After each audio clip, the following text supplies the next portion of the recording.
ही इंतजाम हो पाया है, बाकी के पैसे कैसे आएंगे? बेटा, अब तो एक ही चारा है, हमें जमीन भी बेचनी पड़ेगी। माँ, खेत बेच देंगे तो खाएंगे क्या? अरे बेटा, कोई दूसरा चारा भी तो नहीं है।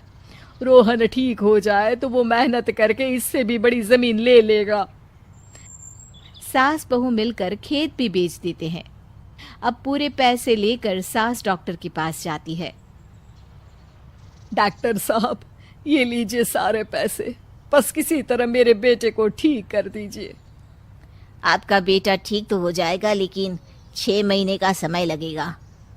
सास बहू सोच में पड़ जाते हैं कि अब तो कोई जरिया भी नहीं रहा जहां से उन लोगों को कमाई हो। अब कमाएंगे नहीं तो खाएंगे क्या? माँ जी, मेरे माता पिता ने लड़की होने के कारण मुझे ज्यादा पढ़ाया लिखाया नहीं, लेकिन ट्रैक्टर चलाना सीखकर मैं कुछ काम करने के लायक तो हो ही गई हूँ।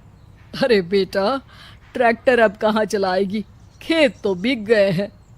माँ जी, मैं किसी और के खेतों में दिहाड़ी में काम कर लूंगी, कुछ तो पैसे आएंगे ही ना। ये कहकर मंजीत काम करना शुरू कर देती है। जैसे तैसे उन पैसों से गुजारा चल ही रहा था।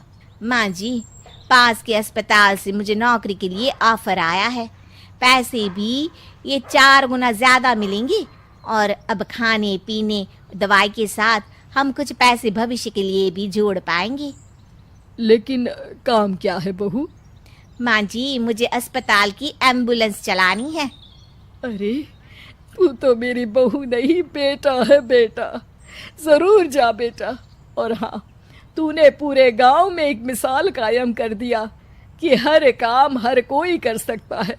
उनके लिए लड़की या लड़का होने की कोई जरूरत नहीं। मंजीत मन लगाकर काम करना शुरू कर देती है।